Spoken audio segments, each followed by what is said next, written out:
Good evening, everybody. Welcome to the Planning and Highways Committee meeting on today, 14th of January. Just some housekeeping rules. Hopefully there won't be a fire or a fire drill, but if there is, please leave the way you came down the stairs. Under no circumstances use the lift, although the lift area on this floor is fireproof. You can access the stairs down into the car park and wait down there, but please access those steps carefully, please. The other thing is we've got new sound system, and it is very sensitive and it will pick up even whispering, so I just want to warn you. So it will, it is very sensitive. Can you remind members to switch off their mobile phones or put them on silent, please? And item 1 on the agenda, apologies for absence and declaration of substitute members. We have apologies of absence from Councillor McLean.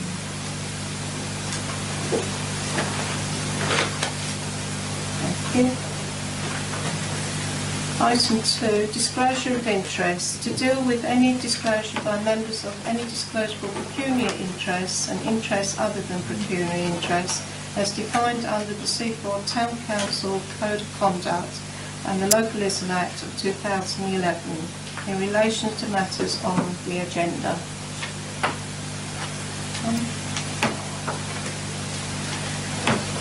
Item 3, public participation. In accordance with Standing Order 3 and Seaford Town Council policy, members of the public will be entitled to speak on general issues concerning this committee on non-planning applications matters at this point.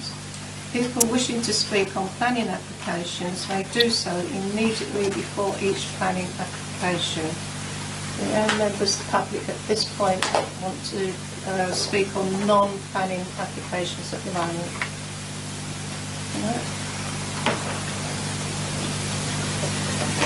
Planning applications, weekend in the 18th of December. LW/15/0965, 40 Rookery Way, Bishopstone. Any members of the public like to comment? And can I have your name and address before you speak? And you have 4 minutes to speak. And if you can try not to duplicate what other people are saying. Thank you. Good evening. Good evening, Lady Chairman. I'm Mrs. Gwen Johnson and I live at 38 Rookery Way. May these comments be associated with the objections I have already submitted. After realising the extent of the alteration to number 40, I tried to negotiate about it to my neighbours, which was very upsetting to me. I feel I have a right to complain. No way does the structure enhance or will merge in with existing bungalows. It will overwhelm my bungalow next door. The proposed position of the window located on the right gable end of number 40 will allow evasion of my privacy regarding bedroom, bathroom, dining room windows. Stepping out of my back door, there will be no privacy anywhere in my back garden. Bishopstone is a place many visitors come to because of its natural beauty. The very position the bungalow takes on the side of the hill, this extension can be viewed from the Bishopstone Road and people walking the fields. Once one bungalow alters to this extent, others will follow, making it into a shanty town. I think the councillors should give this great consideration. Also, it takes another bungalow off the market for the retired and disabled. Thank you. Anybody else want to comment? Kathleen Thorne, 33 Rookery Way. I think most of what I have got written down is what Gwen's also said, but I live directly opposite, and I have done for 30 years, and it seems that these extensions, the actual roof line, it's going to double, and it's going to form a box, and that's going to be straight in front of me. And also to put double dormers on the back, it just seems to be totally out of keeping. It'd be an ugly block and totally out of character. Why would anybody come from a 3-bedroom house to a bungalow and then extend it into a house? Is it for a business? Is it for money? I don't know. It grieves me to think how much of this lovely valley I'm going to lose. This is a conservation area around the edge of. I'm a landscape painter, and it's why we moved here. Nobody's going to compensate me for the loss of my views or the loss of property value. These extensions will set a precedent for number 42 or others. The front top windows will look into my bedroom and the sitting room. Eva Brooks, who is 100 years of age, she lives at number 36, wrote in to say how she enjoys and needs her views and the peace and quiet. Let's hope she'll be able to keep it. I hope this evening that you're listening and are considering our voices above Mr. and Mrs. Peck's. Thank you. Move on to the next. David Bredmore, 31 Rookery Way. Because of the odd way the numbering system is in Rookery Way, although we live at 31, my office number is neighbour is 36. So 38 and 40 are literally just over there to us. So that just to explain that anomaly. Basically, I'm somewhat younger than my friends and my neighbours. I'm the carer for my 90-year-old father. He absolutely adores the bungalow that we live in. He doesn't want to move from it. But unfortunately, he has very limited mobility now. He's got a flake on his leg. He can barely walk properly and without pain. So he sits all day in his chair, which is in the front of the house, so the front room, if you imagine. And his immediate occupation is the TV, but he can look out of the big picture windows that we've got at the front. Now, his view will be almost entirely blocked by the extension of the roof. So he is going to be just looking at a house all day long, and that's just unfair. He fought for his country, he's a D-Day veteran, and it's just not right in my opinion. I'd also like to say that he is completely out of character. I know my friends have said so, but it's true. I mean, we don't work in concert generally, but we're all against this because it's just too much, and that's what I want to say. Thank you. One thing I will point out is that when we're dealing with planning applications, we can't consider a view, but everything else which has been mentioned tonight is, we can take into consideration. Can I then just add one more thing from my written submission? I'm very concerned about the parking, because my father is, as you imagine, he can't get out very easily. So everything has to come to him, including ambulances. Now, the way Rookery Way works, it's abnormally narrow for a kind of a main road, and we've only got street parking on one side. Now, obviously, our disabled vehicle is parked out the front. My neighbours are parked normally. But if you have more and more vans for the construction and so on, I'm very worried that the people that are servicing my father, from his health point of view, will have nowhere to park. And that could be extremely serious if it was a doctor or an ambulance or something. Thank you very much. Thank you. Anybody else wants to? Thank you. I'm Jean Shepherd. I live at number 35, which is immediately opposite number 40. I know you don't consider the view, but this extension is going to be completely out of character. With the rest of the road, there isn't a single bungalow along there that resembles this. It's going to be, the roof will be approximately 4 times longer or wider than it is at the moment, and it just resembles a box, and we're going to have to look at that all day. And I am concerned that it will set a precedent for other bungalows in the area, because once one is done, others can also be done, and it's overdevelopment basically. So I don't want to reiterate what other people have said, but that's basically our objection. Thank you very much. Thank you. I just want to reiterate what everyone else has said. Me number 37 Rookery Way, Mrs. Burgess. Thank you. There's your letter as well. Thank you. Well, can I just say, did you get the photographs? Are they available to you? Yes. Yeah, thank you. Yes. Thank you. They were quite helpful. Thank you. Anybody else like to comment? No? So I open it to the committee. Councillor Worcester.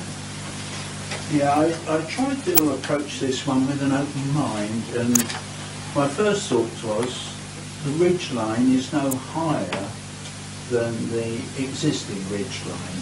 Okay, it's much longer, but thinking about it more deeply, this is an estate or a road of mainly bungalows, and it's changing the use to a chalet or a two-storey building, and I do think it changes the sort of character of that particular road. On the other hand, the argument's been put forward that it would set a precedent for others to do it, and again, I don't think this has any substance from a planning point of view, but I think on balance, thinking about it quite deeply, I would oppose the development. Does that find a seconder? Or just go to, is that a proposal to object? You've been seconded. Yeah, I would second it. Okay. So, Councillor, did you want to speak? Well, I think it is over development, and also out of character. If it was a road where there was a mixture of different properties, houses and bungalows, then I could see that there would be justification. But they are all very traditional bungalows, and it would be out of character. I don't think we can take, what you say, we can't take into consideration the view, and I think privacy issues could be, they could be overcome, but I do think that's the main thing, the development and overcome. Councillor Langton. Madam Chair. Yes, really, I'd just like to endorse what's already been said. I think there's a lot of objections to this from neighbours, and I think with some very good reason. Notwithstanding the loss of views and the issues that aren't planning issues, I think there are planning issues which are reasonable with regard to objecting to the development that's been mentioned: overshadowing, overdevelopment, loss of privacy, out of character with the surrounding area, parking, so a number of issues. In fact, when I looked at the plans, I was actually quite surprised that an architect had come up with such a development. It doubles the roof area almost, and it's totally out of character. I'm really surprised that they felt that this would be approved, and so I certainly object and would vote against this. Councillor Hamilton, sorry. Thank you, Chair. Yes, I think I agree with all my fellow councillors there.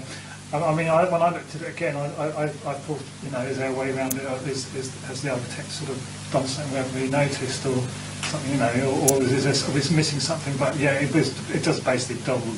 Essentially, the box would be almost the whole width of the whole kind of bungalow. I mean, a traditional shadow bungalow, I suppose, would be for a room inside the existing roof space, more or less, and that would be looked at at a different time. But that might be acceptable, and it's big enough to actually do that, even with this current proper deal with it looks like at the moment. So again, I've got really nothing to add but to reinforce what everyone else has said. I think I'm made that it was being left out of the objection. What we've got there, that's the objective on the grounds of Overshadowing, overdevelopment, totally out of character, parking issues.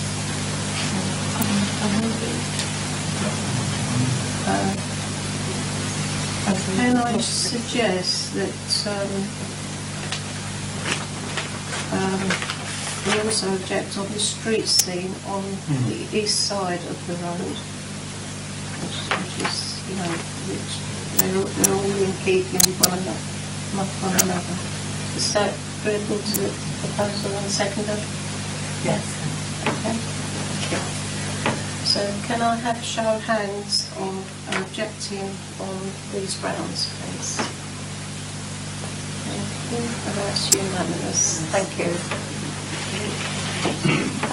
If the committee is happy, if anybody would like to leave at this point, because I know the majority of you have come, you're quite welcome to stay for the whole meeting, but because you have to be escorted off the premises, it's going through the police staff. You're quite welcome to leave now. Chairman, would Thank you very much. it be a good idea to point out that this is only a recommendation to Lewis District? Yes, we are consultees, and this now goes to Lewis District Council. Yes, they have the final say. So Do we need to go, excuse me, do we need to go there again to you, Lewis District Council? yes. Only if it goes to that committee. Yes, only if the officers disagree with us, then it usually goes to committee, and then you have to sort of register if you want to actually speak at the meeting prior to the planning application on the night of written term. I'm sure we will. Okay, so thank you again.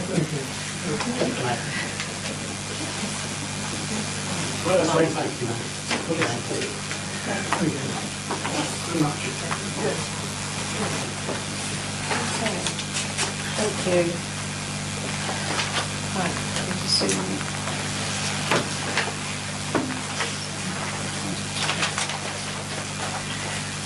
Right, LW/15/0966 2 Manor Road North.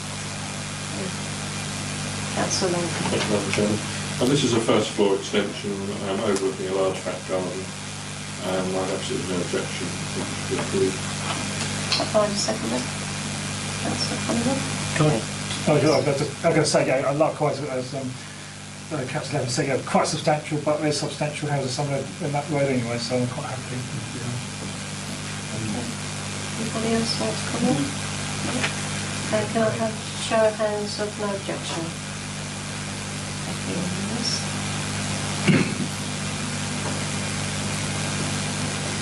LW/15/0967 25 Sterling Avenue. Councillor Worcester. It seems to be quite a straightforward room added on to the back of the property. It's a large garden, again, no objection. So find a seconder. Councillor Moore. And can I have a show of hands of no objection? Yes. LW/15/0972 5 Perth Close.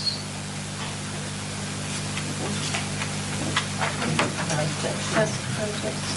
Does that find a seconder? Okay, so later. Just one query, yeah. I mean, I thought, in this double garage, is it only one entrance to it, or did I read the plans wrong? It's an end-on garage. Yeah, that's going to say. That's what we'd quite think. I couldn't say you're going to get in from, you're not like No. But that's fine. I was happy with that. I just thought I'd point that one out. Thank you. Okay. Sorry. So, no show of hands, no objection. No, thank you.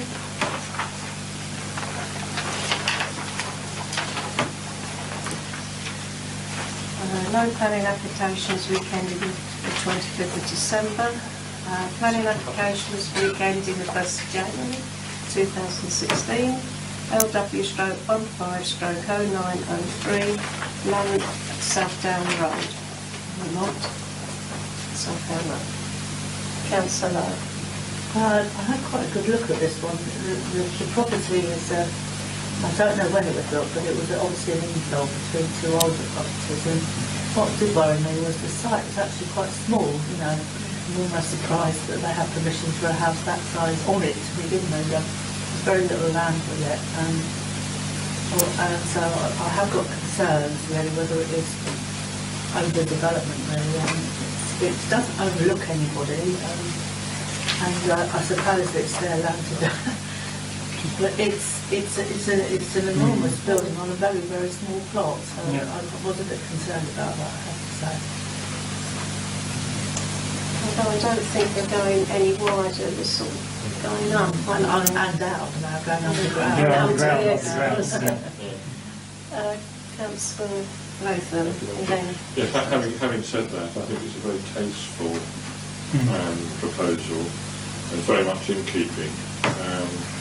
And it seems that, to me, that although it is occupying more of the rather limited space, it isn't overshadowing or overlooking anybody, and the garage underground looks very reasonable, so I have no objection to it.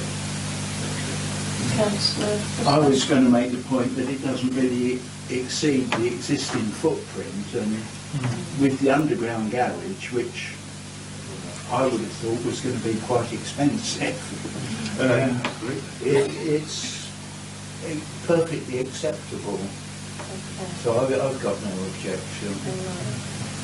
So, did you want to make a proposal, or are you open-minded? No, I'm open-minded. Yeah. So can I have the proposal with no objection? Yeah. Councillor Hannon, and seconded Councillor Latham, and a show of hands of no objection. Yes. Thank you. LW/15/0951, 21 Sutton Park Road. Councillor Hannon. Yes, this particular one, I'm obviously led a little bit from the Lewis District Council's memo from the case officer in their regeneration investment memo, going against their particular policy from 2012, regional regeneration strategy, building a brighter future. And they think this is going totally against the very limited amount of hotels and guest houses we have in Seaford. So their own recommendation is that the owner hasn't really proved that it can't really be viable as being a sort of guest house or hotel sort of style, which is what its current application is at the moment. So their recommendation within Lewis District is not to approve it at the given time. Councillor Latham. Yes, I read Max Woodford's memo. That's the 23rd of December one. Yep, that's the one. Yep. He's very clear that the application is contrary to the strategic tourism and application plan for 2015-18, and does nothing to support the regeneration strategy, or indeed welcoming visitors to the town. In fact, quite the reverse, and it would reduce the amount of available accommodation in the town rather than increase it for visitors. And therefore, I object to this. Yeah. Councillor Lambert. I would presume that since they want to give the guest house up, that it's not paying. And I think it rather unfair to ask people to keep on something that's losing them money. And they may be, you would imagine, that they had researched it and found that it would be viable and was necessary to the area. I'm presuming this. Councillor Lambert. I know it's anecdotal in a way, but I do live nearby, and it's very, very often full, more often than not. It very rarely has vacancies, and I know from people looking for accommodation that very often they can't find it in Seaford during obviously the summer months. So I very much doubt that it's not viable, or they're not running it properly. I object. I think it would be a backward step to use a guest house. Because would it come on to commercial? Because we have got town policy, haven't we, for commercial? Outside that area. I don't know, it's a bit of a grey area, isn't it? Councillor Argent.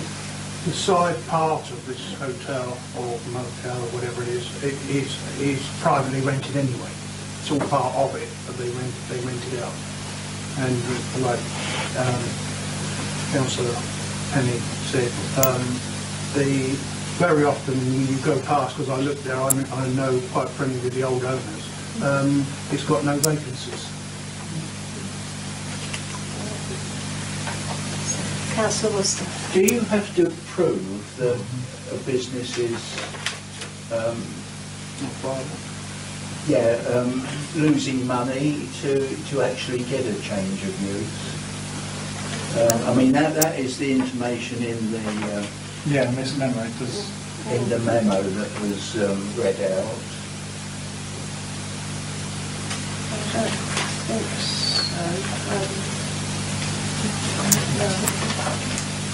It's something that would have to be checked, but Look at that. It does mention it somewhere, doesn't it? That it does mention it for each other. That on the application, the actual application. Yeah, it's the last paragraph, is it? But it's not. It's not actually on the application. He didn't put the supporting information saying it was running at a loss or whatever. You have to do to. Because then it maybe looked in a different light, no doubt, if it was struggling with that for whatever reason. Then we'd have to look at it. But it was there's no the application form, nothing with it. So has anybody made a proposal yet? I don't think we have as yet. Have you made an objective? I object. On the grounds. Yes. On the grounds that, well, basically reiterating Max Woodford's memo. Absolutely. So I agree with his reasons. If they're valid planning reasons for change of use, then, which I assume they are, then I endorse everything he said and would object on those grounds.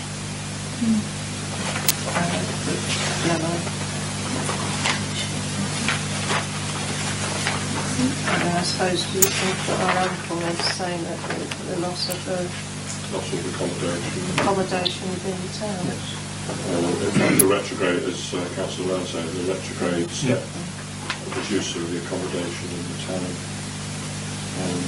And actually, it's not in keeping with the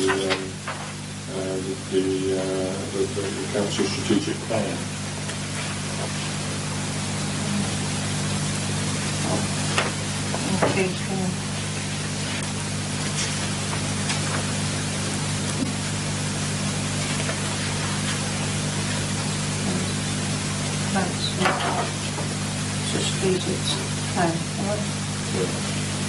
It's called the Council Strategic Tourism and Application Plan for 2015-18.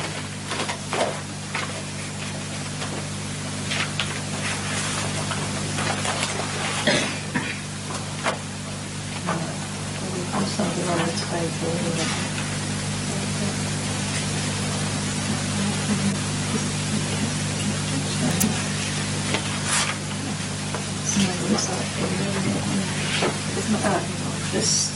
So we're objecting with the points given by Max Woodford memo. Yeah, it's one of the loss of accommodation in the town and loss of accommodation in the town not in keeping with the council's strategic tourist application. Yes, it's tourism accommodation. Because accommodation, if the change of use went through, then those rooms would be used for accommodation, but they would be permanent accommodation rather than tourism accommodation. Yeah. Okay. Is that my seconder? Thank you. Can I have a show of hands, please? 1, 2, 3. 1, 2, 4. Sorry. And those against? And those abstentions? 3 abstentions. That carries then. You get that?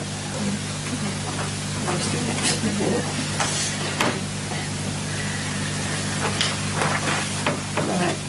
LW stroke 1580975 Downs Leisure Centre, Sutton Road. I'd like to use this. Councillor Lundy. To say it's fairly substantial. It's a place, like I said, it's a place to keep a certain amount of equipment, including off in the corner of the field.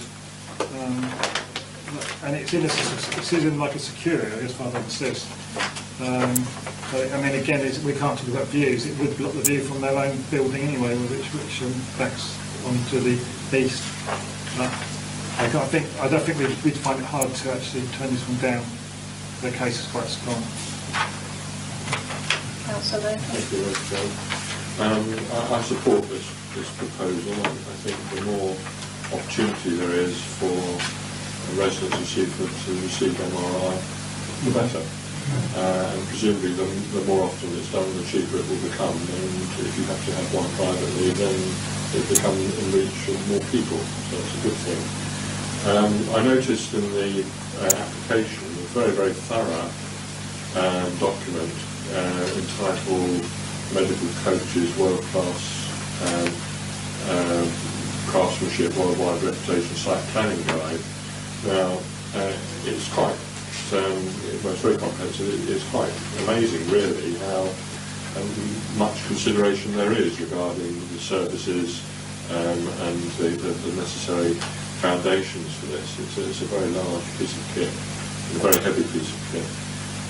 Providing the guides properly followed, then I think it should certainly be approved. It seems certainly from the information submitted that the guide will be followed.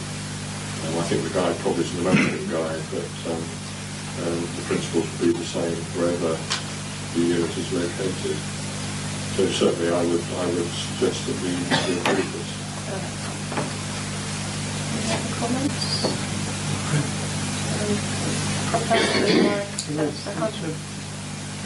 Is it a private one or a national health one? I think it's private, and the NHS will buy into it as necessary if needed. Like the Hall is that? Yes, I think so. Yeah. But that doesn't come across well in the plans. It maybe it's a question to ask. Councillor Wilson. The application says that it would be there daily between the hours of 9 and 5, Monday to Friday, and it wouldn't be operated at the weekends. But it doesn't sound as though it's going to be there all the time. It sounds as though they'll bring it in, perhaps a bit like they do the retinal scan unit at the medical centre.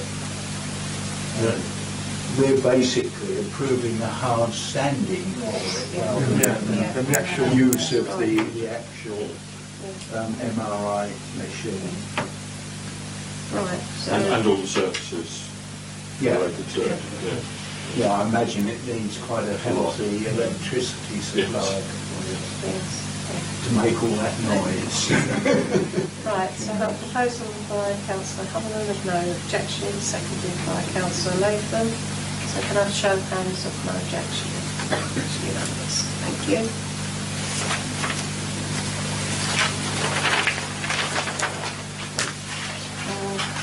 Agenda item 5, to note the contents of this report.